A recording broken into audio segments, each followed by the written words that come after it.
waiting for the kingdom come. In His name, in His name, in His name, my peace I see. In His name, in His name, in His name, my joy seek.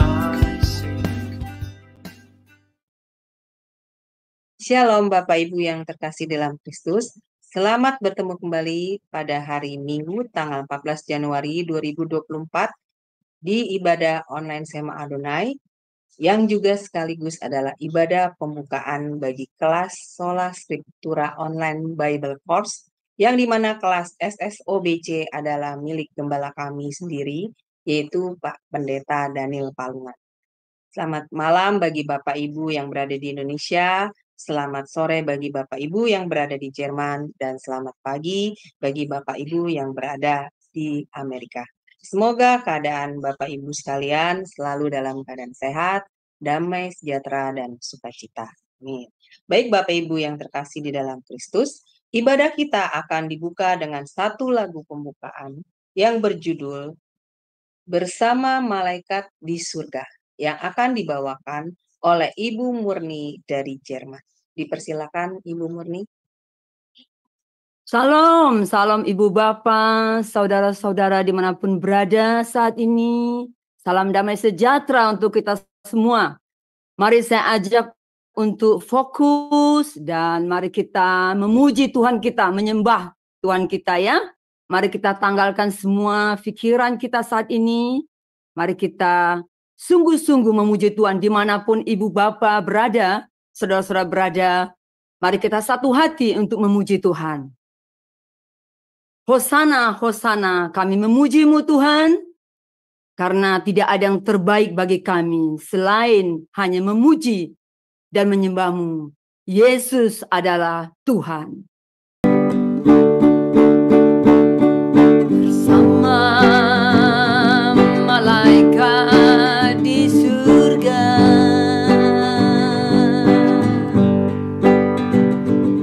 nyanyikan kidung pujian, bermazmur bagimu, muliakan namamu. Yesus, aku memujimu. Mari kita kembali mengulangi pujian ini ya dari atas. Bersama malaikat di surga, nyanyikan kidung pujian, bermazmur bagimu,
selanjutnya Bentar kita ya. akan masuk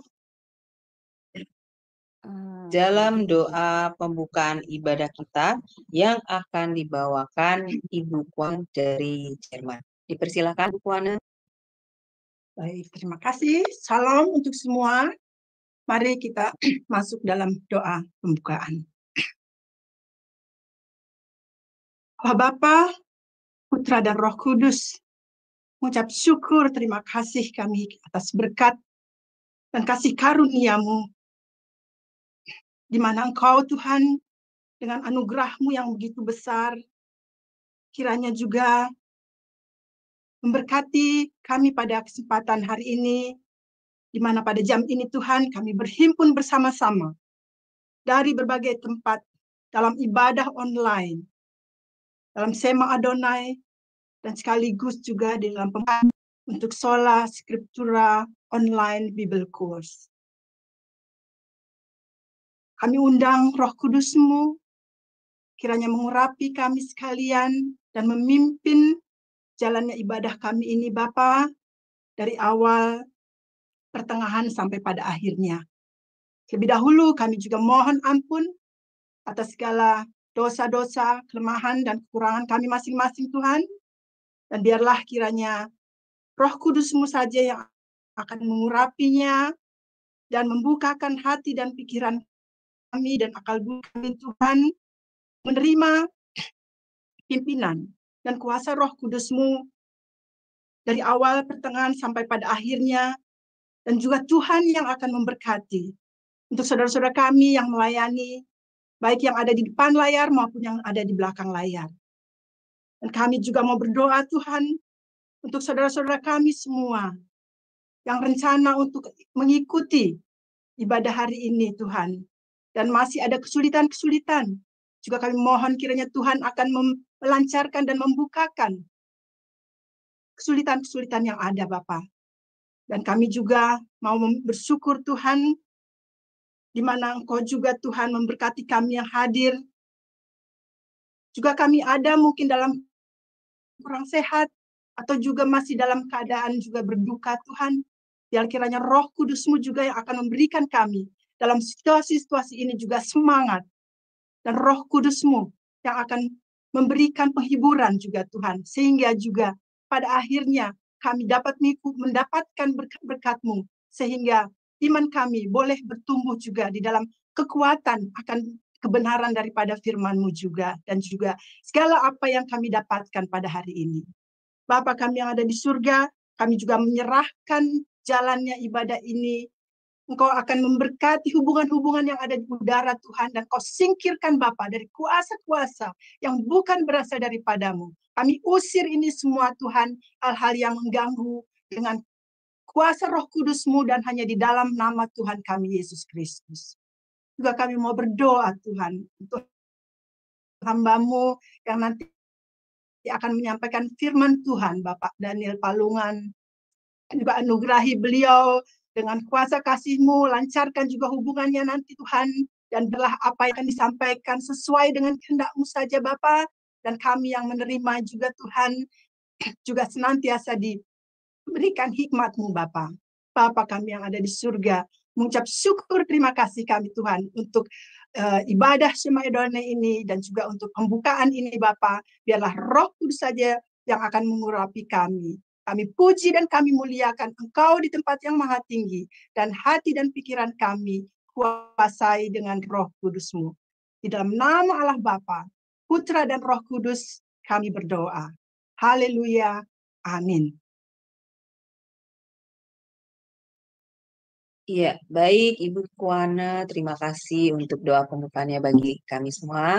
Baik Bapak Ibu yang terkasih di dalam Kristus, kita akan kembali masuk dalam lagu penyembahan yang kedua, yaitu yang berjudul Kasih Allah Sungguh Telah Terbukti, yang akan kembali dibawakan oleh Ibu Murni dari Jerman. Dipersilakan Ibu Murni. Terima kasih Tuhan. Terima kasih Tuhan Yesus. Pengorbanan-Mu, kasih-Mu telah menyelamatkan kami. Kasih Allahku sungguh telah terbukti ketika Dia serahkan anaknya. Kasih Allah mau berkorban bagi kau dan aku. Tak ada kasih seperti kasih-Mu.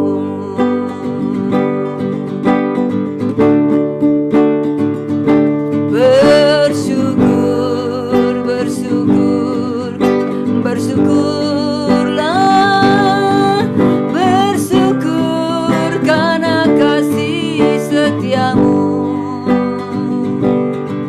Ku sembah, ku sembah, ku sembah dan ku sembah. Selama hidupku ku sembah Kau Tuhan.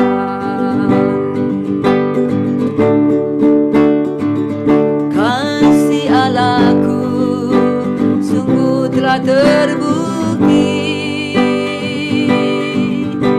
ketika Dia serahkan anaknya. Kasih Allah mau berkorban bagi kau dan aku. Tak ada kasih seperti kasih-Mu.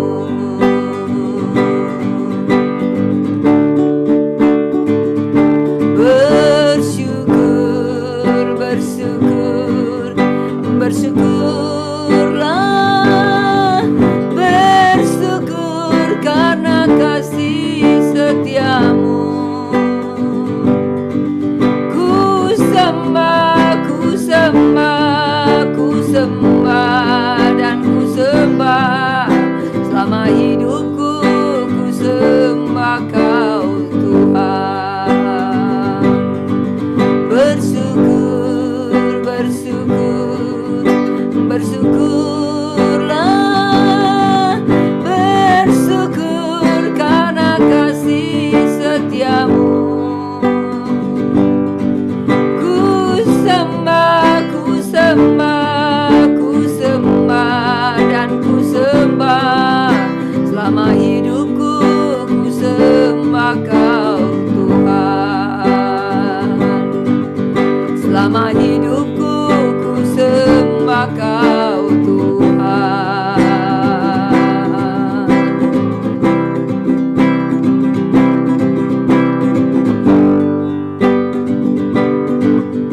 Selama hidupku ku sembah Kau Tuhan.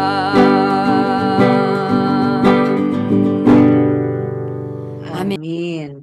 Baik, terima kasih Ibu Murni. Ya benar sekali ya Bapak Ibu bahwa kita harus selalu bersyukur ya karena kita mempunyai Allah kita sehingga Dia rela mengorbankan anaknya yang tunggal untuk menyelamatkan kita dan mengembalikan kita, memulihkan kita kembali dalam citra diri kita yang semula ya, seperti pertama kali Allah menciptakan manusia.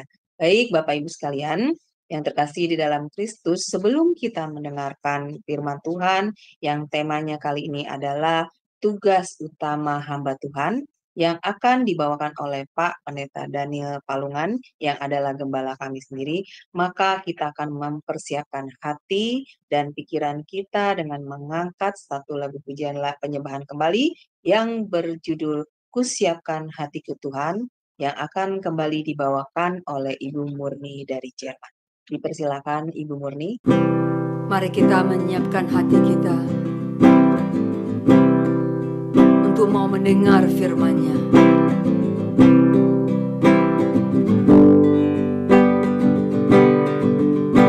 Kusiapkan hatiku Tuhan untuk dengar firman-Mu saat ini.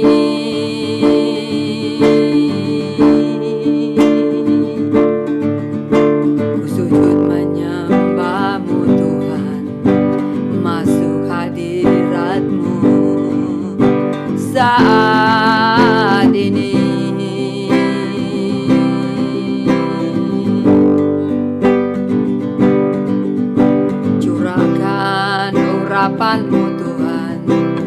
bagi jemaatmu saat ini.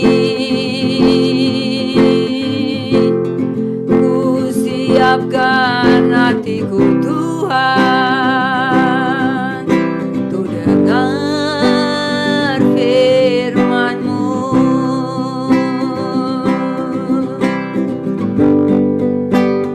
Firman-Mu Tuhan tiada berubah.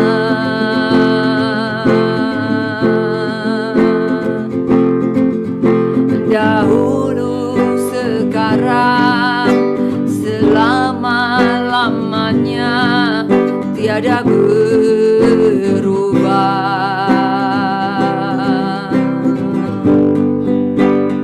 Firman-Mu Tuhan penolong hidupku. Siapkan hatiku Tuhan untuk dengar firman-Mu.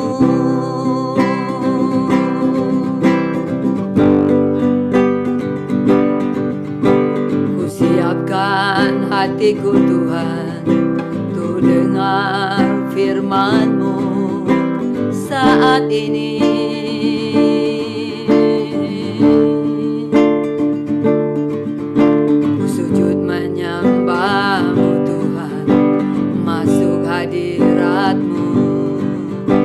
Saat ini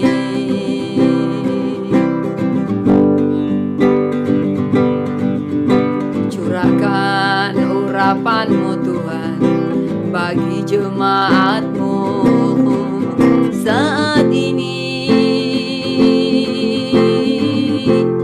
Ku siapkan hatiku Tuhan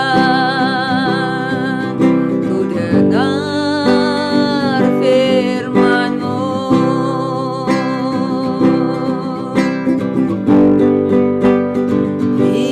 Firman-Mu Tuhan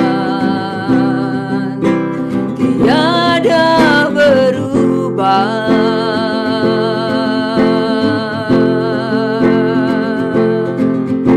Dahulu, sekarang, selama-lamanya tiada berubah.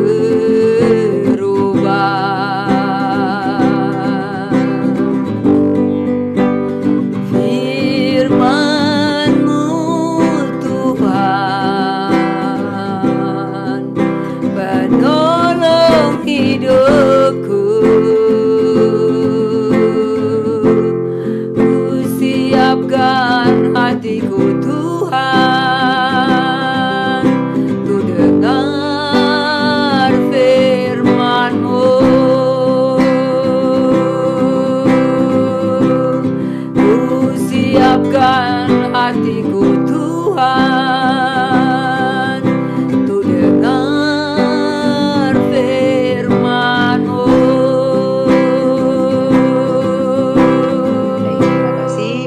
Untuk lagu pujiannya, baik Bapak Ibu yang terkasih dalam Kristus, mari kita siapkan hati dan pikiran kita agar kita dapat menerima kebenaran firman Tuhan dalam hati dan pikiran kita dengan pemahaman yang baik dan benar dan menjadi rema di dalam diri kita ya Bapak Ibu. Baik, saya akan menyerahkan waktu selanjutnya kepada Bapak Daniel sebagai narasumber kami malam ini untuk menyampaikan khotbahnya. Silakan Pak Daniel. Mari Bapak Ibu, saudara-saudara sekalian, kita tunduk kepala, kita berdoa.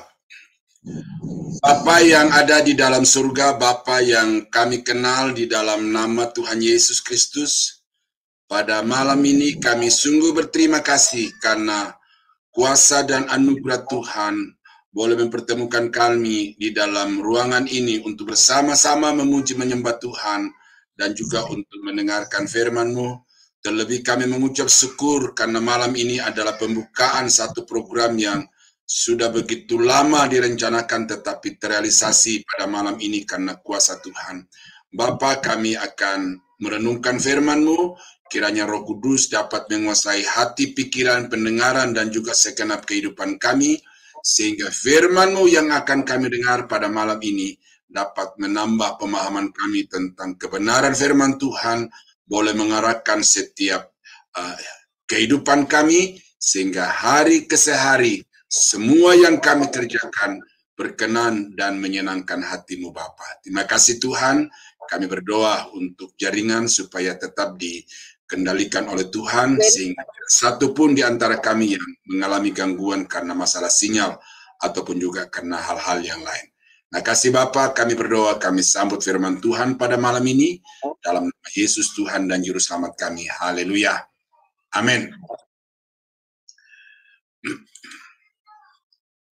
Nah, Bapak Ibu yang saya kasihi di dalam Tuhan Yesus, ini adalah malam spesial khususnya untuk saudara-saudara kita yang akan masuk dalam satu program pembelajaran Sola Scriptura Online Bible Course, dan juga untuk teman-teman dari Sema Adonai, karena kita bisa bertemu dengan teman-teman kita yang baru. Nah, karena malam ini adalah lebih tekanannya kepada pembukaan program Sola Scriptura Online, maka firman Tuhan saya akan arahkan lebih banyak kepada teman-teman yang mengambil keputusan untuk diperlengkapi melalui lembaga ini, sehingga dengan demikian tahu apa yang menjadi tujuan dan apa target yang kita mencapai melalui lembaga yang kita sayangi bersama-sama. Nah, kita akan membaca dari Titus, ya bukan Timotius ini, ya. Ya, Titus 1 ayat 1 sampai 4 yang berkata, dari Paulus, hamba Allah dan Rasul Yesus Kristus, untuk memelihara iman orang-orang pilihan Allah dan pengetahuan akan kebenaran seperti yang nampak dalam ibadah kita, dan berdasarkan pengharapan akan hidup yang kekal yang sebelum permulaan zaman sudah dijanjikan oleh Allah yang tidak berdusta, dan yang pada waktu yang dikehendakinya telah menyatakan firman-Nya dalam pemberitaan Injil yang telah dipercayakan kepadaku sesuai dengan perintah Allah Juru Selamat kita, kepada Titus, anakku yang sah menurut iman kita bersama. Kasih karunia dan damai sejahtera dari Allah Bapa dan Kristus Yesus Juru Selamat kita menyertai engkau. Nah, demikian pembacaan firman Tuhan yang terpilih dari Titus pasal 1 ayat 1 sampai 4. Nah, Bapak Ibu yang saya kasihi, setelah saya membaca ayat ini berulang-ulang, saya semakin kagum, ya bukan semakin kagum, bertambah kagum kepada Paulus, oleh karena Paulus ini adalah seorang hamba Tuhan yang begitu luar biasa, yang memiliki skala prioritas yang jelas di dalam pelayanannya, baik sebagai gembala, sebagai penginjil, maupun juga sebagai guru. Dan saya sangat terinspirasi, diberkati oleh Tuhan melalui Rasul Paulus ini. Dan karena itulah saudara, maka apa yang saya mau sampaikan kepada Bapak Ibu, terutama teman-teman yang bersedia untuk dibekali di Sola Scriptura Online Bible Course, ini saya mau sampaikan tentang tugas atau peran utama seorang hamba Tuhan di dalam gereja. Ini penting oleh karena saya melihat ada pergeseran-pergeseran prioritas, ada pergeseran-pergeseran fungsi, entah oleh karena ambisi atau entah oleh karena orientasi tertentu, tetapi yang pasti bahwa ada pergeseran-pergeseran prioritas, entah sadar atau tidak, dari banyak hamba-hamba Tuhan sekarang ini. Oleh karena itu, maka saya mau supaya saudara-saudara dan kerinduan saya semua hamba-hamba Tuhan sadar bahwa sesungguhnya ada peran pokok yang tidak bisa digantikan, tidak bisa didelegasikan kepada anggota tim di dalam pelayanan gereja ini.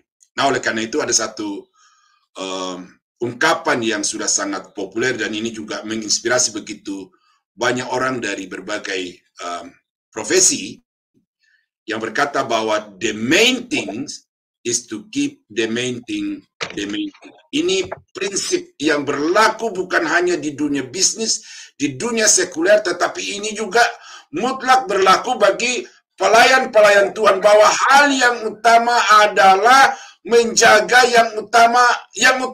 Jangan digeser, karena begitu ada pergeseran dari yang primer menjadi sekunder, dari nomor 1 menjadi nomor 2, maka ini yang mengakibatkan terjadinya kekacauan, bukan saja secara gereja lokal, tetapi juga secara regional, bahkan secara nasional dan internasional. Itu sebabnya, saudara-saudara, ini menjadi satu pendorong, menjadi motivasi untuk saya memulai memprogramkan Sola Scriptura ini sejak kurang lebih 6 tahun yang lalu, karena saya mau supaya setiap hamba-hamba Tuhan itu kembali kepada fungsi utamanya sebagai seorang hamba Tuhan. Sebelum saya jabarkan lebih jauh, ini ada beberapa tanggung jawab, peran atau fungsi seorang gembala di dalam gereja. Sebagai leader, dia bertanggung jawab untuk menggerakkan dan mengarahkan jemaat. Sebagai manajer, dia bertanggung jawab tentang penata layanan, bagaimana dia mengorganisir. Itu satu fungsi yang melekat, peran yang melekat.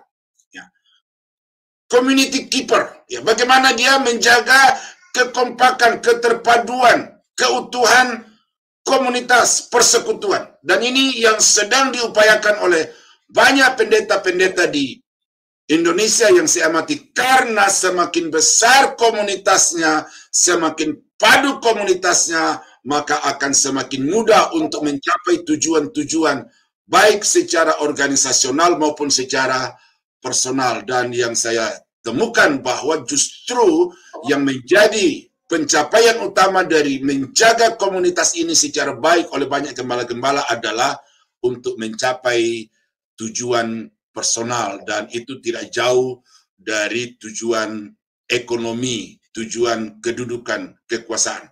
Lalu kemudian fungsi seorang gembala di dalam jemaat adalah social care. Bagaimana dia peduli dengan lingkungan, menata pelayanan supaya tidak hanya menjangkau orang-orang di dalam gereja, tetapi juga sudah menjangkau orang-orang luar. Makanya gereja itu mengemban, selain dia mengemban mandat spiritual, gereja juga adalah pengemban mandat kultural, mandat pembangunan. Nah, jadi saudara, ini sangat penting bahwa gembala itu memang pada dirinya melekat fungsi dan peran. Jadi seorang gembala itu multi fungsi, multi peran. Tetapi dari sekian banyak fungsi, sekian banyak peran yang melekat pada dirinya itu, maka dia harus membuat satu daftar susunan berdasarkan dengan skala prioritas yang tepat, sehingga dia dapat berfungsi secara maksimal, bukan hanya di hadapan jemaat, bukan hanya secara organisasional, tetapi juga di hadapan Tuhan. Ini satu ironi. Ini nanti saya akan bahas lebih banyak nanti ketika kita belajar hermeneutik dan homiletik. Para penginjil bekerja keras menjangkau orang berdosa bagi Kristus. Jadi gerakan misi itu masif di mana-mana. Saudara belajar tentang sejarah misi dunia, sejarah misi Indonesia. Orang Jerman datang ke Batak, orang Belanda datang ke Indonesia, orang Portugis datang ke Indonesia bagian timur. Mereka berjuang untuk menjangkau unreached people, menjadi orang yang terjangkau bagi kerajaan Allah. Tetapi ironinya, para gembala melakukan penyesatan dalam gereja. Gembala-gembala tanpa sadar, karena mereka menempatkan diri sebagai gembala struktural, bukan gembala secara fungsional. Itu sebabnya tanpa disadari bahwa penyesatan juga begitu masif di dalam gereja karena ada gembala-gembala yang tidak mengerti apa peran utama, fungsi utama di dalam panggilan dan kepercayaan Tuhan untuk pelayanan. Para guru ya, dan guru-guru sekolah-sekolah teologi menggantikan doktrin Alkitabiah dengan dogma gereja. Ya, jadi orang-orang baru yang dimenangkan melalui pemberitaan Injil oleh orang-orang yang cinta kepada pelayanan misi ternyata kemudian menghadapi hambatan di dalam proses penggembalaan dan juga kemudian di dalam proses atau perlengkapan bagi hamba Tuhan. Dan karena itu saudara bisa melihat sekarang bagaimana pendeta-pendeta itu ketika dia melayani jemaat, dia bukan menyampaikan maksud firman Tuhan dari nats yang dia baca, tetapi kemudian yang disampaikan kepada jemaat itu adalah dogma, ajaran gereja yang belum tentu disetujui oleh Alkitab. Nah, itu sebabnya saudara, maka saya mau sampaikan di sini betapa penting seorang hamba Tuhan memahami peran utama dan fokus kepada peran utama itu. Ya. Tugas utama seorang hamba Tuhan menurut Titus pasal 1 ayat 1 sampai 4 yang pertama adalah memelihara iman orang-orang pilihan Allah. Ayat 1. Dari Paulus, hamba Allah dan Rasul Yesus Kristus. Itu dia perkenalkan dirinya sebagai orang yang terpanggil, orang yang memiliki status khusus di hadapan Tuhan. Untuk apa? Sebagai Rasul untuk apa? Sebagai hamba Allah untuk apa? Untuk memelihara iman orang-orang pilihan Allah. Ini mutlak, saudara. Bahwa seorang gembala itu punya tanggung jawab untuk memelihara iman agar jemaat itu tidak labil, tidak goyah, tidak timbul tenggelam, tetapi supaya iman jemaat itu stabil menghadapi situasi, berjalan di jalan kehidupan yang berliku-liku, dia tidak goyah, tetapi dia tetap melangkah dengan mata tertuju kepada Tuhan oleh karena imannya dijaga, dipelihara oleh seorang gembala sidang, oleh seorang hamba Tuhan. Ini saya menyampaikan ini, saudara, karena saya temukan secara langsung dan bergabung secara langsung dengan orang-orang yang secara sengaja, secara sistematis sudah menghancurkan iman yang sesungguhnya diajarkan oleh Alkitab. Yang pertama adalah iman kepada Alkitab sebagai kebenaran yang mutlak. Ini yang menjadi pemicu, ya, pemicu untuk saya tidak berdiam diri, karena saya mau supaya setiap hamba-hamba Tuhan, setiap jemaat Tuhan menerima dan mempercayai bahwa Alkitab itu secara iman Kristen adalah satu-satunya kebenaran yang mutlak. Saya mengajar di sekolah yang didirikan oleh pendeta Yusuf Roni. Ya, saya tidak bermaksud tertentu di sini, jadi jangan ada yang merasa diserang di sini, ya. Tetapi kemudian saya keluar dari sekolah itu karena apa? Karena rupanya programnya Pak Yusuf Roni adalah bagaimana mengcombine antara kebenaran di dalam Alkitab dengan kebenaran yang ada di dalam kitab sucinya yang lama, dengan satu maksud tujuan bahwa dia mau mempersatukan agama-agama Semitis. Saya bergumul selama 2 tahun di sekolah itu karena hati saya tidak sejahtera, hati saya berontak karena tidak menjadikan Alkitab itu sebagai satu-satunya kebenaran, tetapi dia mensejajarkan kebenaran Alkitab itu dengan kebenaran dari kitab-kitab suci yang lain.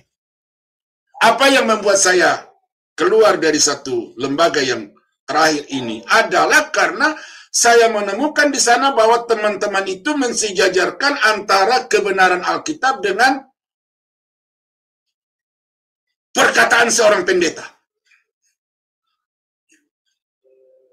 Jadi bahkan kebenaran Alkitab itu baru diakui sebagai kebenaran kalau pendetanya yang menyatakan ini kepada mereka.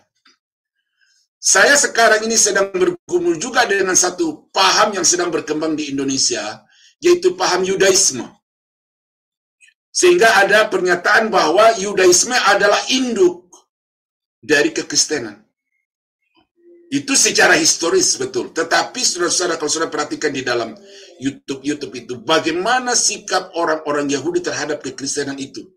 Begitu benci, begitu marah.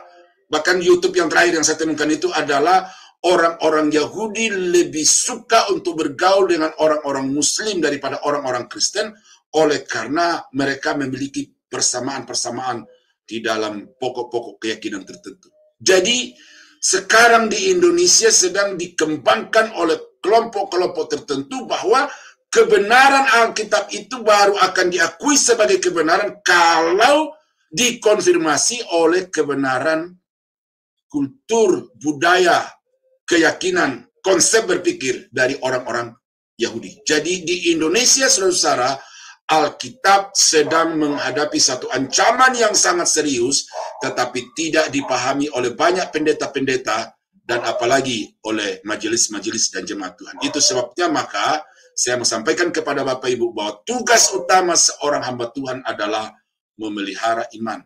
Dan iman yang pokok yang harus diyakini adalah Alkitab sebagai satu-satunya landasan iman kebenaran yang mutlak. Dan yang kedua adalah iman kepada Allah Tritunggal. Ada yang mengatakan bahwa pengakuan iman Rasul itu adalah pemikiran manusia yang merusak tatanan kekristenan.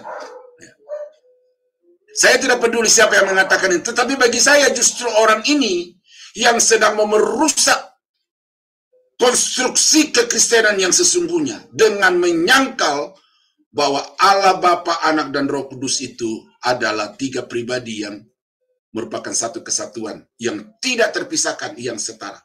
Dan ini masif di Indonesia, ya, masif. Nah, ini yang menjadi pergumulan saya ya di berbagai lembaga yang saya terlibat di dalam pengajaran seperti ini, karena ketemu dengan orang-orang yang seperti itu. Oneness, Dwitunggal, Tritunggal yang berjenjang. Nah, itu nanti kita akan bahas. Nah, lalu yang ketiga adalah iman kepada Yesus sebagai Tuhan dan Juru Selamat.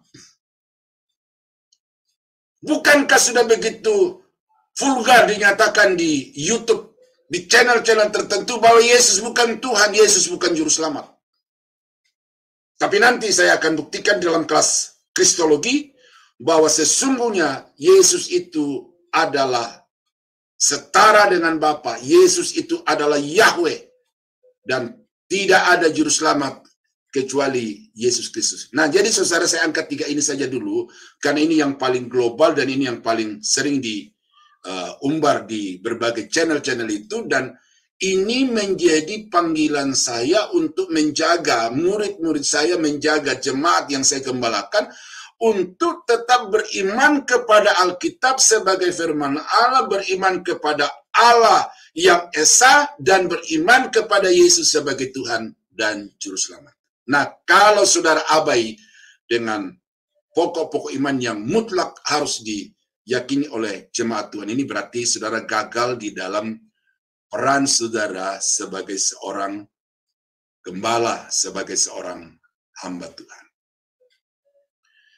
Yang kedua, apa peran, fungsi, tugas utama seorang gembala, seorang hamba Tuhan, rasul dan nabi itu adalah memelihara pengetahuan jemaat dalam 1B. Ya. Dari Paulus, hamba Allah dan Rasul Yesus Kristus, untuk memelihara pengetahuan akan kebenaran seperti yang nampak di dalam ibadah kita. Jadi Paulus di sini sadar betul apa panggilan Tuhan bagi dirinya sebagai hamba, sebagai Rasul Kristus.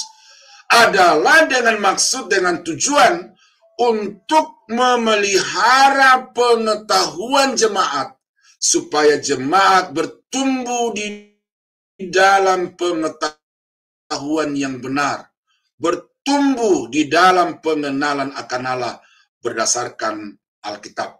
Dan karena itu dia berkata, seperti yang nyata di dalam ibadah kita, yang nampak di dalam ibadah kita. Berarti Paulus ini di dalam setiap pelayanannya itu, setiap khotbah-khotbahnya di gereja-gereja itu, khotbahnya adalah pengajaran. Khotbahnya tidak sekedar memotivasi, tidak sekedar menguatkan, tidak sekedar mendorong, tetapi khotbahnya itu adalah pengajaran, karena dia sadar bahwa panggilannya sebagai seorang hamba Tuhan adalah untuk menjaga, memelihara pengetahuan umat Tuhan. Dia menanamkan prinsip-prinsip dasar doktrin Alkitab, ya, bukan dogma gereja, bukan keyakinan pribadi, tetapi prinsip-prinsip dasar Alkitab. Mampu menggali setiap bagian Alkitab itu secara ekspositori. Ini, saudara akan mendapatkan satu pola penggalian Alkitab dengan metode induktif. Kemudian saudara akan diajarkan untuk menyampaikan firman Allah secara ekspositori. Ada banyak sekolah-sekolah teologi dengan 3 nama khotbah: topikal, tekstual, dan ekspositori. Tetapi saya pelajari bahkan ketua-ketua dari STT mereka itu mereka sama sekali tidak mampu untuk mengkhotbahkan Alkitab itu secara ekspositori. Paulus itu topikalnya sangat kuat, tekstualnya sangat kuat, tetapi juga ekspositorinya sangat kuat. Nah, oleh karena itu, saudara, maka sebagai seorang hamba Tuhan, itu saudara mesti sadar panggilan, tugas, peran saudara dalam gereja adalah untuk menjaga pengetahuan jemaat itu agar bertumbuh secara benar. Apa sih penggembalaan itu? Sekarang ini agak bergeser pemahaman itu, atau mungkin sempit. Kalau kita baca di dalam Perjanjian Lama, kegagalan dari gembala-gembala, nabi-nabi yang diharapkan Tuhan untuk menjadi penyambung lidah, untuk memimpin dan mendewasakan umat Tuhan, ternyata gagal oleh karena mereka tidak mampu untuk mengajarkan kebenaran itu secara objektif, secara tekstual, dan juga secara komprehensif. Karena itu ada gembala-gembala palsu, ada nabi-nabi palsu, ada guru-guru palsu. Nah, jadi penggembalaan itu sejatinya adalah memberikan kepada jemaat makanan rohani yang sehat, memberikan kepada jemaat pengajaran yang alkitabiah, supaya dengan pengajaran yang alkitabiah itu imannya bisa bertumbuh, menjadi dewasa, menjadi semakin kuat di dalam Tuhan. Karena itu bagi saya tidak masalah saya di Indonesia menjadi gembala untuk jemaat, beberapa di Jerman, beberapa di Amerika, beberapa di Malaysia, dan di Hong Kong. Tidak masalah, karena yang penting di sini bukan sekedar untuk membangun fellowship face to face, kemudian bisa ngobrol satu dengan yang lain, tetapi fungsi utama sebagai seorang gembala adalah untuk menanamkan kebenaran firman Allah itu kepada jemaat, baik di dalam negeri maupun di luar negeri. Ini penting, saudara, karena saya melihat sekarang ini, nanti ya, saya akan sampaikan di bagian akhir, peran ini sudah dinomor-duakan oleh banyak pendeta-pendeta dan menggantikannya dengan yang not the main thing. Nah, Yohanes pasal 20 ayat yang ke-9.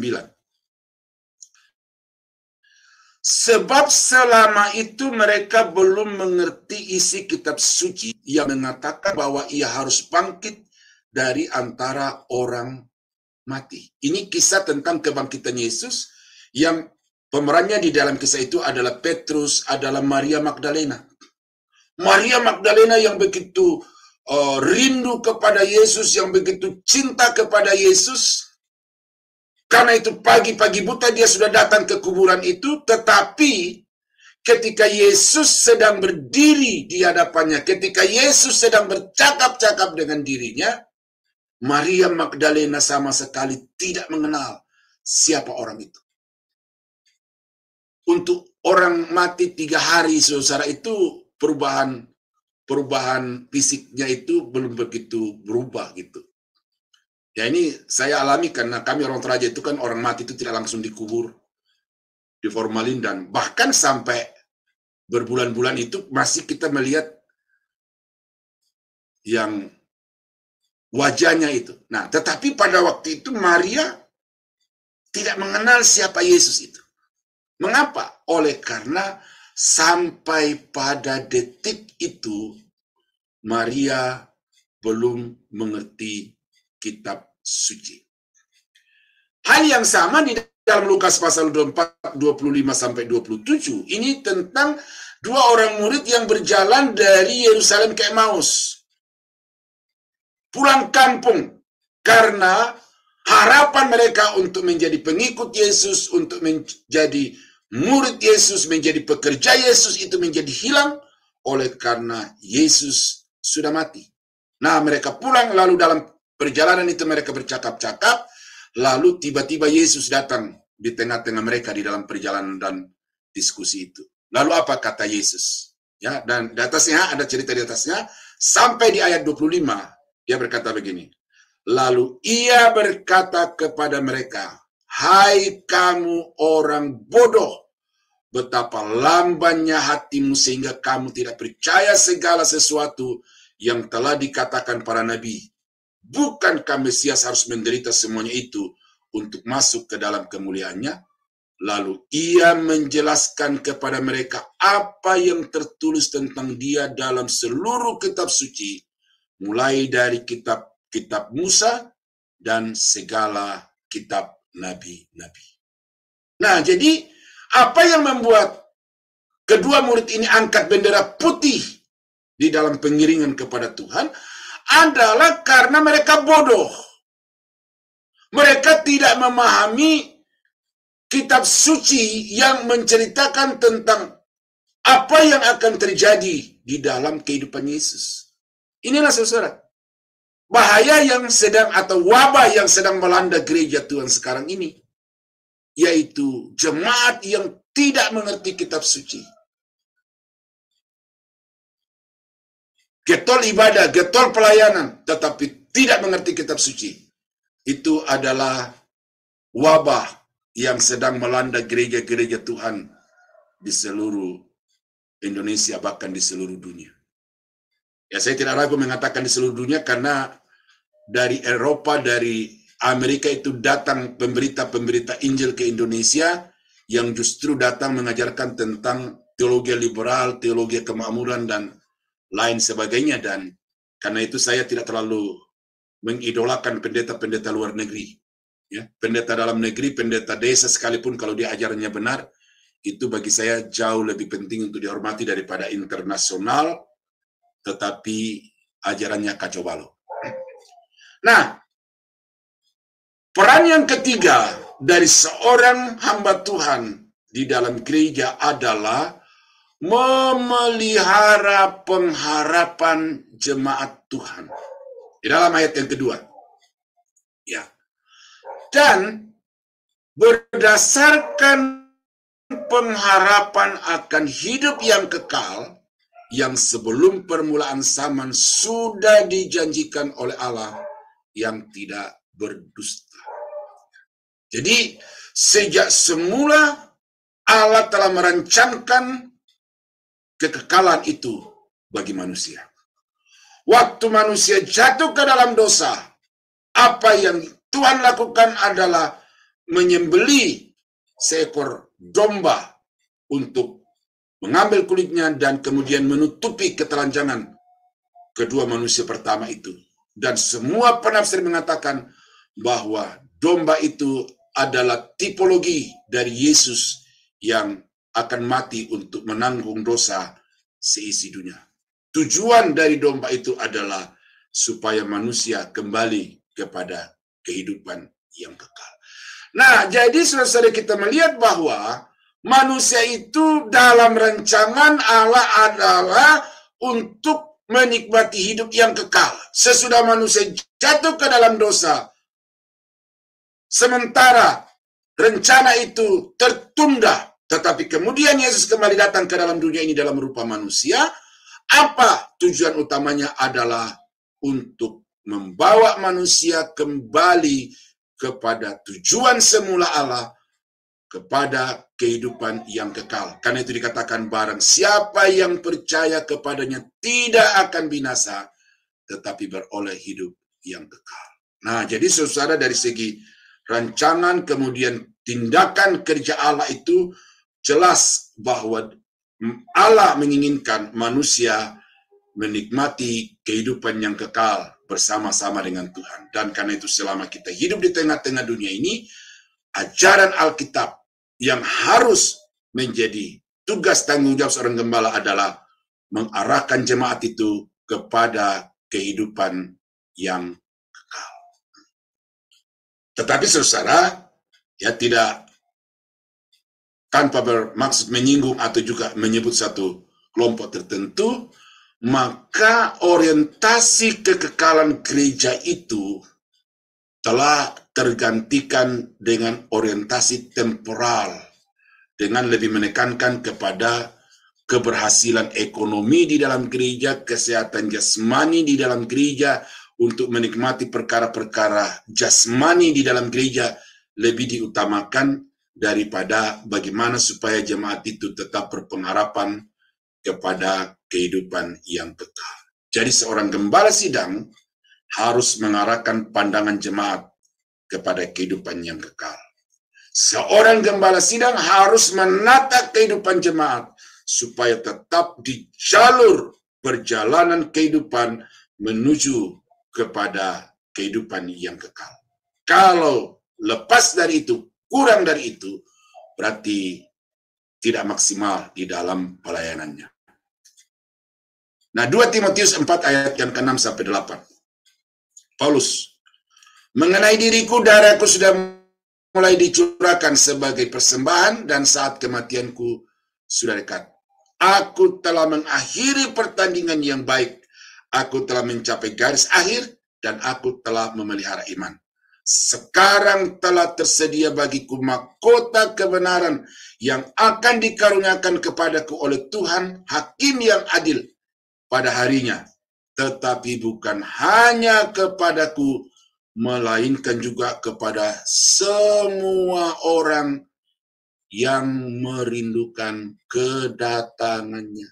Oh, jadi saudara sebagai jemaat itu di dalam mengiring Tuhan ini yang harus menjadi orientasi utama saudara. Bahwa saya mengiring Tuhan bukan sekedar supaya menjadi kaya. Saya mengiring Tuhan bukan sekedar sukses di dalam karir, bisnis, dan juga dalam rumah tangga.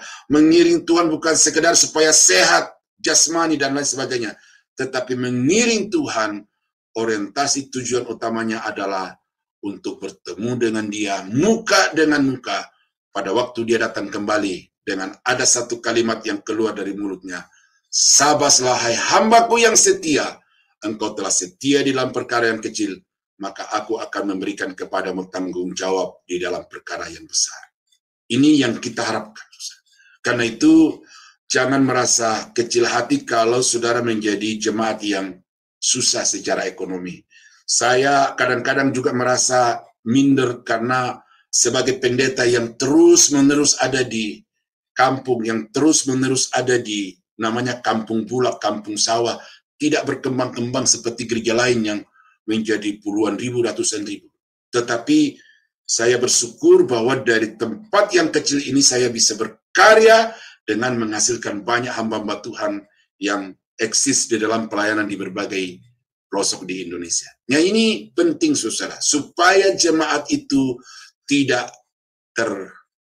teralihkan pandangannya kepada kesuksesan material, kesuksesan organisasional, tetapi supaya jemaat itu terus memandang kepada Yesus yang akan datang untuk membawanya ke dalam kerajaan surga yang real bersama-sama dengan Bapa di surga. Nah, yang keempat, peran utama seorang gembala sidang, seorang hamba Tuhan adalah memelihara kepercayaan Tuhan. Ayat yang ketiga. Dan yang pada waktu yang dikehendakinya telah menyatakan firman-Nya dalam pemberitaan Injil.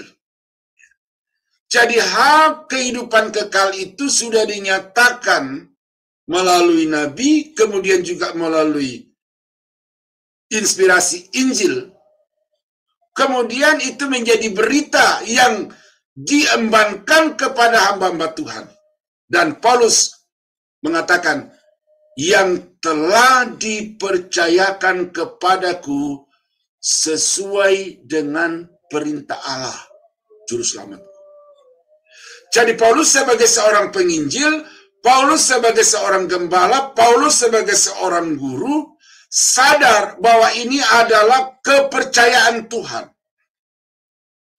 Ini adalah kasih karunia yang dipercayakan oleh Tuhan. Oleh karena itu maka saya sebagai seorang gembala, saya sebagai seorang hamba Tuhan harus bertanggung jawab dengan kepercayaan yang diberikan Tuhan ini kepadaku.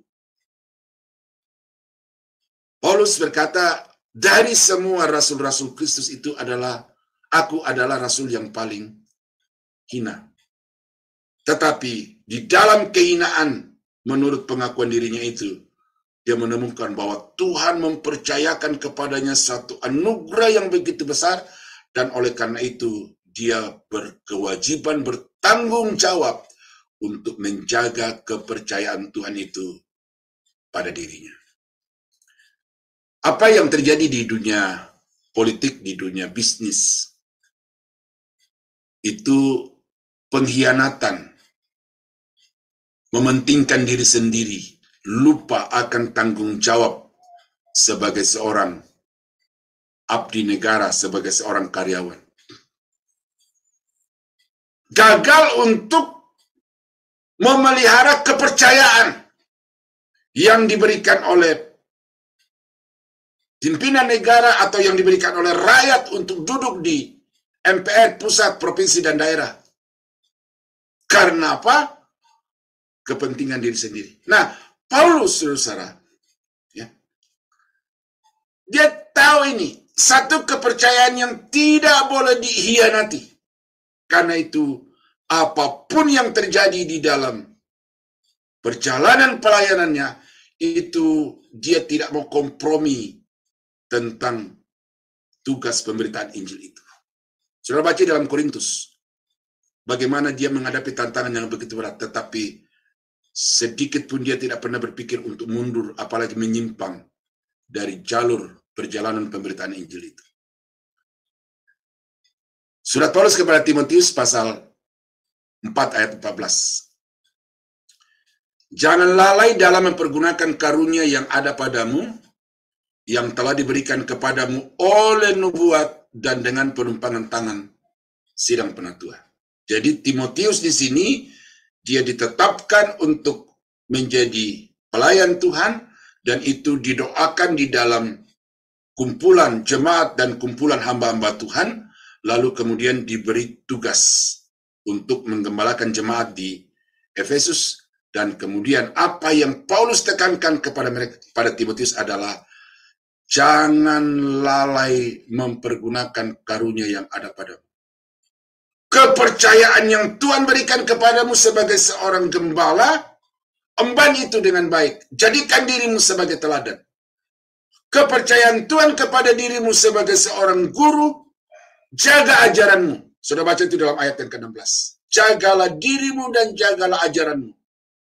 Paulus mau supaya Timotius konsisten di dalam karunia itu. Jangan bergeser, jangan meninggalkan, mengembangkan boleh.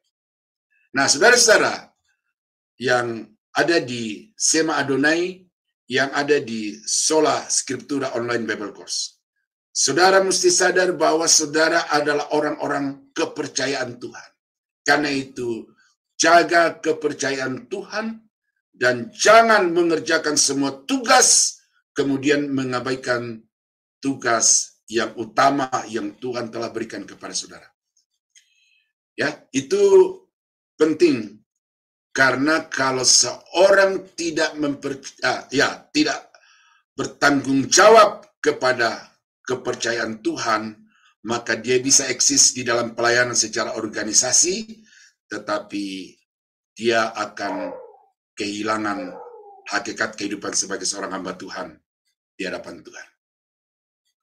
Nah, yang kelima, ini saya tuntaskan dari bacaan ini, karena semua poin-poin ini ada di dalamnya, ya. Jadi saya tidak melompati. Nah, kemudian tugas utama seorang hamba Tuhan di dalam gereja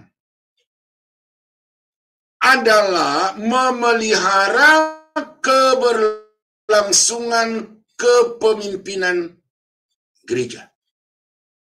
Ya. Ini saya baca ayatnya nih, dia ayat yang kelima.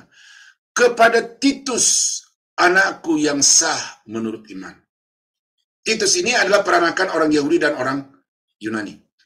Tetapi kemudian berjumpa dengan Paulus, dia terima Yesus melalui pelayanan Paulus, dia didewasakan oleh Paulus sebagai seorang jemaat, kemudian dilengkapi untuk menjadi seorang pelayan Tuhan, dan ketika waktunya tiba, dia diutus oleh Paulus untuk melayani di Pulau Kreta, ya, di Pulau Kreta untuk menggembalakan dan melayani beberapa jemaat lokal yang ada di situ. Nah, jadi saya bisa menyimpulkan di sini bahwa Titus adalah seorang kader yang dilengkapi oleh Paulus, yang diproyeksikan oleh Paulus untuk pelayanan pemberitaan Injil dan juga untuk penggembalaan di satu regional tertentu pada waktu itu. Ini adalah kaderisasi kepemimpinan yang dilakukan oleh Paulus di dalam pelayanan. Ini penting, saudara. Kepada Timotius juga berkata begini, 2 Timotius 2 ayat yang kedua, apa yang telah engkau dengar daripadaku di depan banyak saksi, percayakanlah itu kepada orang-orang yang dapat dipercayai, yang juga cakap mengajar orang lain. Ini satu bidang pelayanan yang tidak boleh terputus di dalam gereja.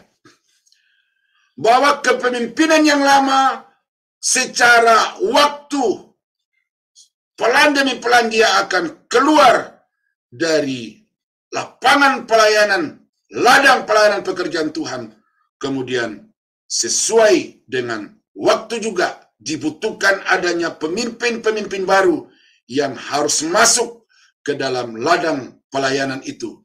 Nah, bagaimana supaya pergantian generasi kepemimpinan ini bisa berlangsung secara baik, secara benar? Maka harus ada persiapan-persiapan untuk pemimpin-pemimpin yang baru itu. Dan itulah yang dilakukan oleh Paulus ketika dia ada di Antioquia, ketika dia ada di Tesalonika, dimanapun Paulus berada, selain dia menginjil, selain dia menggembalakan, dia melakukan kaderisasi, sehingga ketika dia harus pindah ke tempat yang lain, maka gereja yang dia rintis itu tidak berhenti oleh karena ada kader-kader yang telah siap untuk melakukan pelayanan tindak lanjut dari penggembalaan itu. Ini penting, saudara, karena saya melihat banyak gereja-gereja yang tidak begitu konsen dengan kaderisasi. Ya, untuk pelengkapan pembinaan-pembinaan dengan waktu yang singkat ada 1-2 kali pertemuan ada, tetapi pembinaan kaderisasi yang berperan untuk jangka panjang itu saya tidak menemukan di banyak gereja. Gembala bertanggung jawab atas perluasan pelayanan. Ini saya ada di Ciledug, kampung. Tetapi saya membutuhkan atau saya bertanggung jawab untuk pelayanan yang lebih luas, tidak sekedar di Ciledug. Karena itu maka kaderisasi ini membuat saya bisa menjangkau bukan hanya pulau-pulau di Indonesia, tetapi juga daerah-daerah terpencil di Indonesia. Murid saya tersebar dari Pulau Nias sampai ke Papua. Ya, walaupun tidak sebanyak orang lain, tetapi saya merasa ada sesuatu yang saya sudah capai dengan mengutus hamba-hamba Tuhan ke daerah-daerah yang bahkan saya belum pernah datang untuk menjangkau daerah itu. Beberapa bulan yang lalu saya pulang dari Aceh Tenggara, dan di sana ada murid saya. Di Kalimantan yang rencana kami akan berkunjung, di sana sudah ada beberapa murid saya yang sudah mempersiapkan pelayanan di sana. Nah, jadi penjangkauan yang lebih luas itu hanya mungkin kalau ada orang-orang yang kita kaderkan. Gembala bertanggung jawab atas kepemimpinan gereja secara lintas generasi. Saya ingat satu kalimat dari guru saya, Dr. Chris Barantika, dia berkata, I am the fed out leader. Saya adalah pemimpin yang secara perlahan-lahan keluar dari wilayah kepemimpinan. Dan Yesus meninggal beberapa tahun yang lalu. Tetapi kalimat selanjutnya berkata, you are the fed-in leader. Kamu adalah pemimpin-pemimpin yang secara perlahan masuk ke dalam satu bidang kepemimpinan gereja. Oleh karena itu, siapkan dirimu. Nah, ini saudara, ya, saya sekarang ini sudah opah. Kemarin ditanya orang, cucunya Pak Pendeta berapa? Cucu saya 7. Oh, udah tua, saudara. Berarti sadar atau tidak sadar, saya adalah pemimpin yang secara perlahan-lahan, siap atau tidak siap, mau tidak mau, akan keluar dari wilayah kepemimpinan itu. Nah, oleh karena itu, supaya kepemimpinan, penggembalaan, dan juga pelayanan ini bisa menjangkau lebih luas, maka mau tidak mau harus ada kaderisasi. Dan ini saya sudah lakukan dari sejak tahun 2000 sampai tahun 2024 ini, dan saya berharap beberapa tahun yang Tuhan izinkan ke depan akan terus berlangsung, karena ini suatu pelayanan yang sangat terprogram sistematis yang akan menjangkau lebih luas.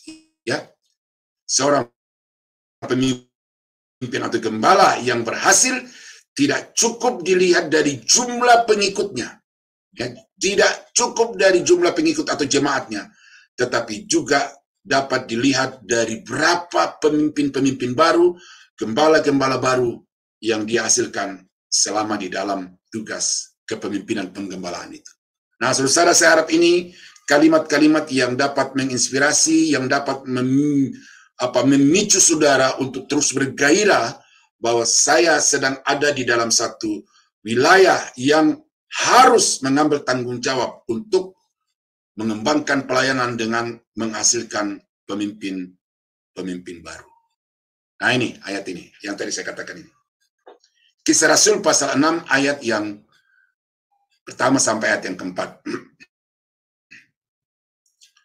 Jumlah murid makin bertambah, timbullah sungguh-sungguh di antara orang-orang Yahudi yang berbahasa Yunani terhadap orang-orang Ibrani, karena pembagian kepada janda-janda mereka diabaikan dalam pelayanan sehari-hari. Ini pelayanan kasih, pelayanan diakonia, pelayanan meja. Berhubung dengan itu, ke-12 Rasul itu memanggil semua murid berkumpul dan berkata, ini perhatikan saudara ya, kami tidak merasa puas. Tuh. Bukan karena tidak bisa melakukan pelayanan meja itu secara baik, sambil juga melakukan pelayanan mimbar. Ya. Tetapi kami tidak merasa puas karena kami melalaikan firman Allah untuk melayani meja. Mau tidak mau ketika kami mengambil tanggung jawab pelayanan diakonia, pelayanan meja yang harus pergi ke jalan-jalan untuk membagikan makanan-makanan itu, maka waktu kami untuk mempersiapkan firman berkurang. Oleh karena itu kami tidak merasa puas. Ini yang saya katakan ini. The main thing is to keep the main thing the main thing. Bahwa pelayanan sosial itu penting, tetapi itu bisa didelegasikan. Nah, oleh karena itu maka para rasul telah memberikan satu contoh bahwa seorang hamba Tuhan itu harus menjaga yang utama. Jangan diganti hanya oleh karena ingin popularitas, hanya karena ingin supaya lebih disukai orang. Jaga yang utama sebagai yang utama. Ayat yang ketiga, karena itu saudara-saudara, pilihlah 7 orang dari antaramu yang terkenal baik dan yang penuh dengan roh dan hikmat, supaya kami mengangkat mereka untuk tugas itu. Dan ini, supaya kami sendiri dapat memusatkan pikiran dalam doa dan pelayanan firman. Gembala sidang itu multiperan, multifungsi.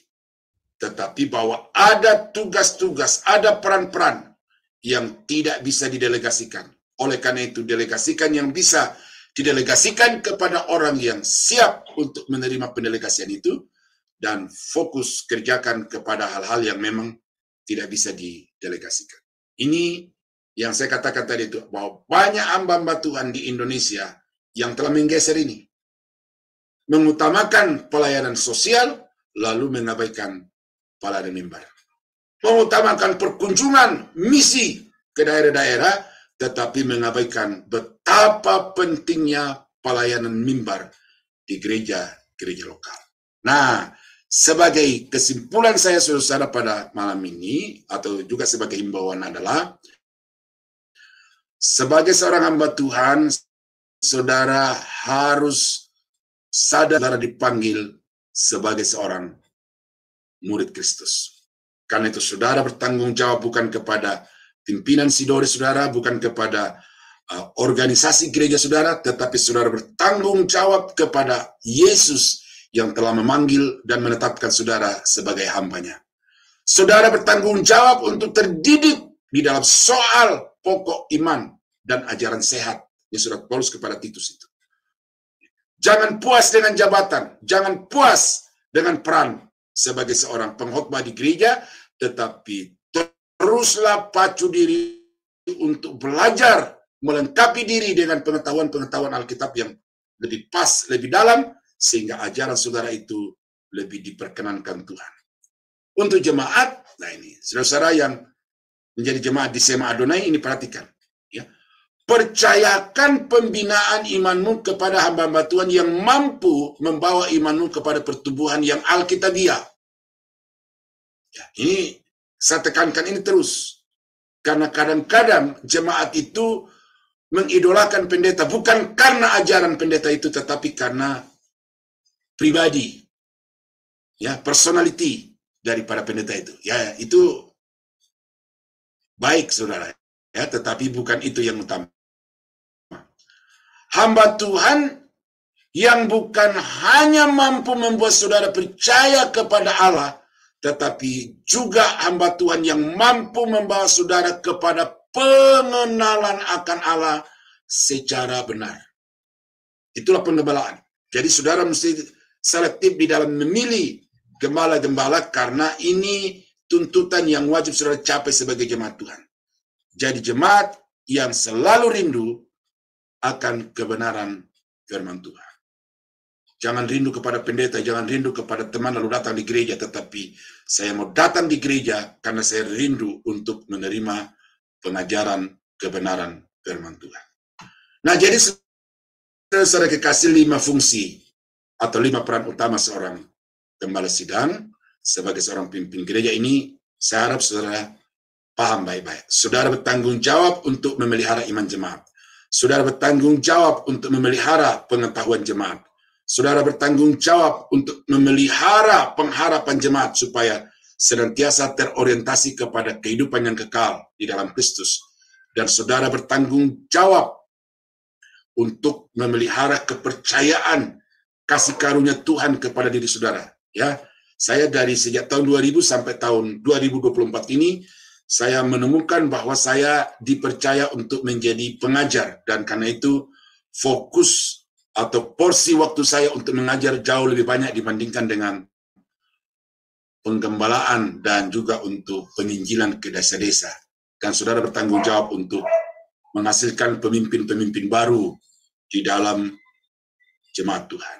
Ya, saya adalah seorang hamba Tuhan yang dihasilkan oleh satu lembaga, tetapi yang berperan untuk menjadikan saya sebagai seorang hamba Tuhan bukan hanya lembaga, tetapi juga ada personal-personal yang karena mereka sadar betapa pentingnya pemimpin-pemimpin gereja, maka karena itu mereka menghasilkan dana, menyediakan support yang lain, dan saya bersyukur saya dari S1 sampai S3 itu dibiayai oleh anak-anak Tuhan yang bukan pendeta, yang bukan majelis, tetapi karena cinta Tuhan maka mereka mendukung, mensupport secara finansial. Nah, karena itu saudara, walaupun bukan gembala sidang, saudara bisa melakukan dengan mendukung ya pelayanan pengkaderan di Indonesia. Tuhan Yesus memberkati. Mari kita tunduk kepala, kita berdoa. Bapa, terima kasih untuk firman-Mu pada malam ini. Hamba-Mu menyampaikan secara cepat dan juga secara sederhana. Tetapi kiranya firman-Mu yang sudah sampai secara prinsip ini, itu dapat dipahami oleh seluruh jemaat Tuhan, calon-calon hamba Tuhan, sehingga mereka dapat mengetahui apa yang paling utama yang harus mereka kerjakan di dalam panggilan dan kapasitas mereka sebagai hamba Tuhan. Terima kasih Bapa, kami berdoa mengucap syukur malam ini di dalam nama Yesus. Haleluya. Amin.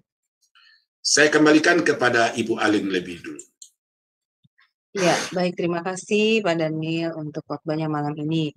Luar biasa ya Pak, baik Bapak Ibu sekalian, kita dalam khotbah dari Pak Daniel ini memberikan kita satu pemahaman bahwa tugas utama hamba Tuhan adalah menyampaikan kebenaran firman Tuhan dengan benar kepada umat dan juga mengajarkannya ya kepada umat dengan benar, sehingga kita juga dapat menghasilkan hamba-hamba Tuhan juga yang berada pada pengajaran dan juga pengabaran Injil yang benar sesuai dengan Alkitab.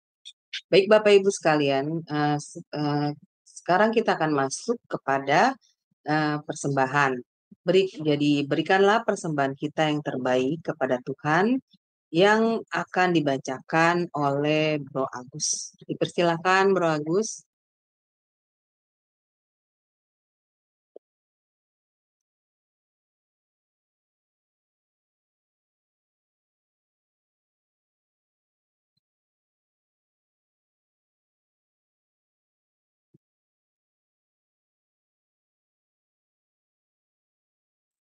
Agusnya terlempar ya.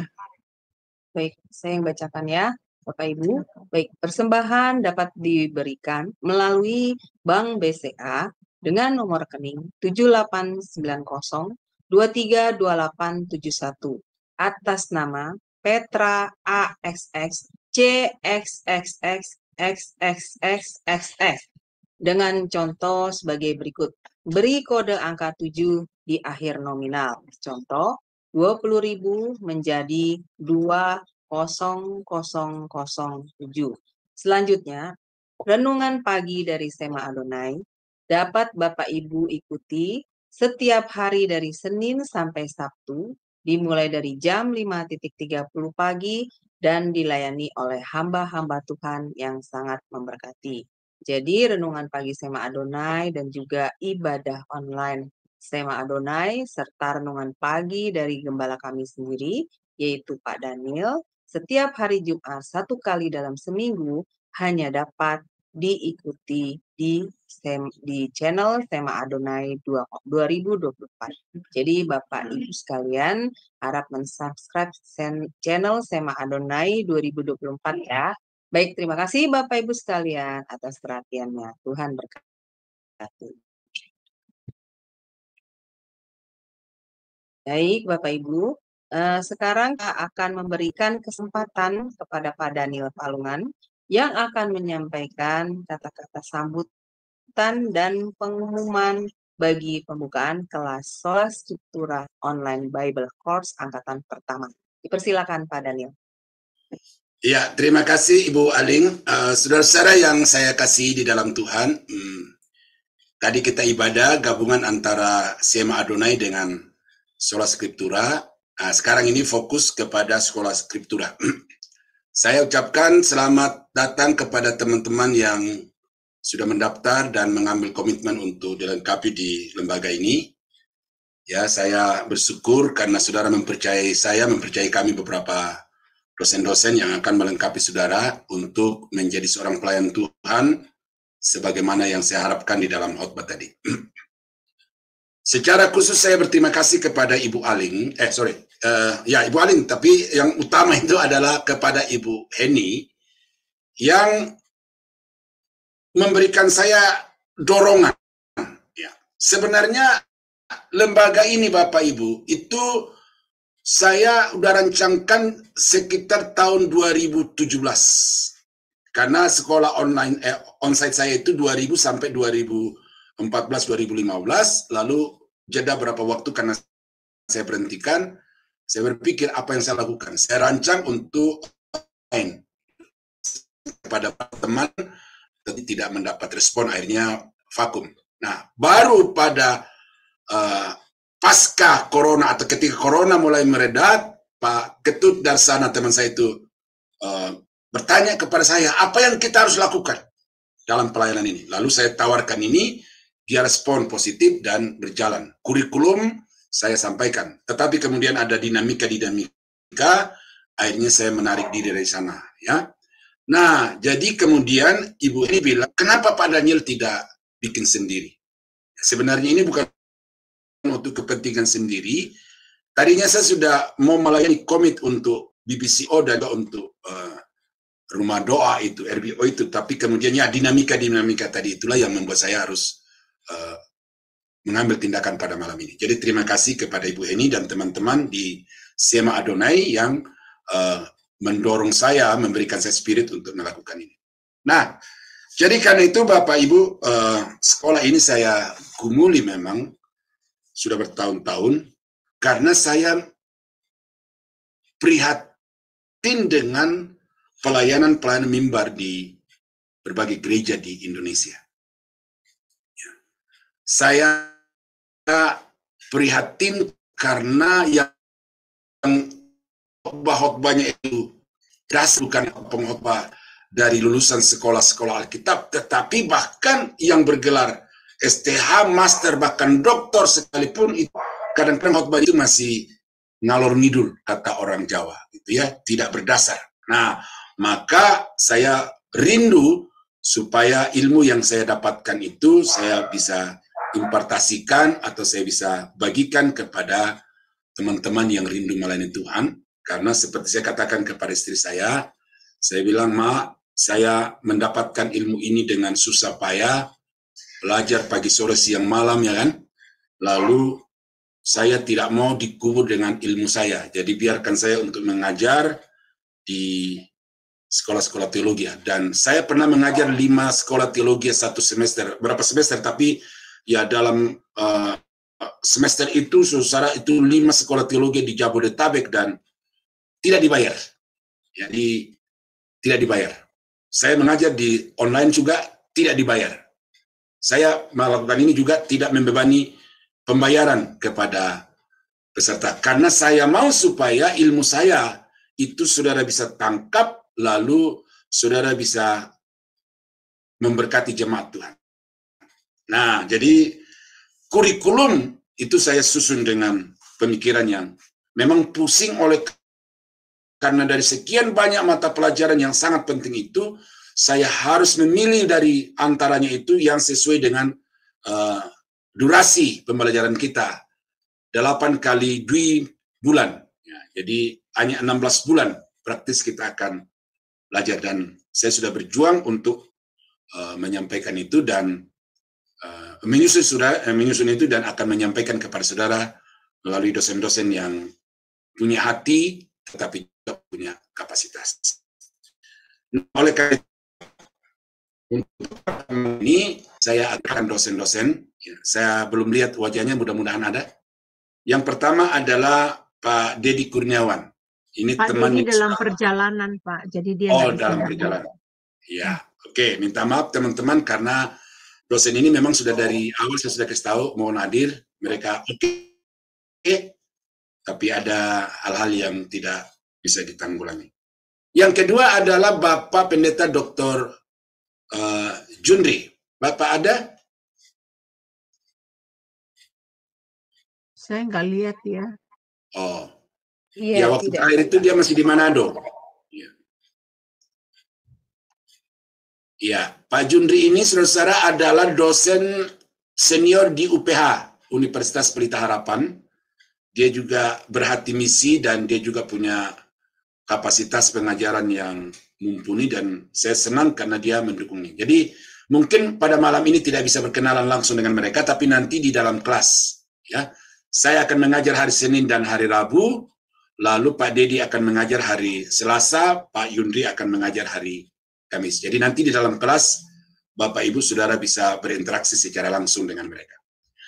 Nah, sekolah kita ini saudara, ya, kalau saudara rindu untuk mendapatkan gelar S2, karena pelajarannya ini bagi saya memadai untuk S2, saudara siapkan, karena ada beberapa lembaga yang juga sudah lama kerjasama dengan saya, tetapi yang terbaru ini adalah dari Texas. Itu ada bekas murid saya yang membangun komunikasi, lalu ada agennya di Indonesia.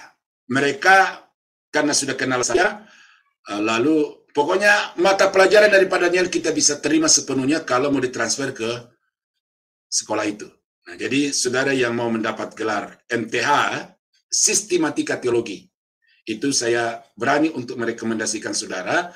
Cuma memang nanti ada pelajaran-pelajaran tambahan yang wajib, seperti bahasa Ibrani, bahasa Yunani, karena kalau saudara sama sekali tidak bisa membaca dan mempergunakan bahasa itu, maka saudara tidak layak untuk menjadi master teologi. Ya, jadi kalau ada yang mau S1, ada teman saya juga di Jakarta yang siap untuk menerima semua mata pelajaran dari saya dan saya bisa rekomendasi saudara untuk masuk ke sekolah itu untuk mendapat gelar S1. Saudara bisa pilih mau STH atau master sarjana pendidikan Kristen, karena dia punya dua prodi itu. Dan kalau saudara rindu untuk menjadi guru di sekolah-sekolah di daerah saudara, saya kira bekal yang saudara dapat dari Sola Scriptura Online Bible Course ini dasar, saudara tinggal nanti perluas di lembaga yang kepadanya saya rekomendasi saudara. Nah, jadi saya kira itu Bapak Ibu yang saya bisa perkenalkan dengan lembaga kita ini. Dan setiap mata pelajaran kita akan tempuh di dalam 2 bulan, 8 kali pertemuan, dengan durasi setiap pertemuan itu 2 jam. Dari jam 7.19 malam sampai jam 21.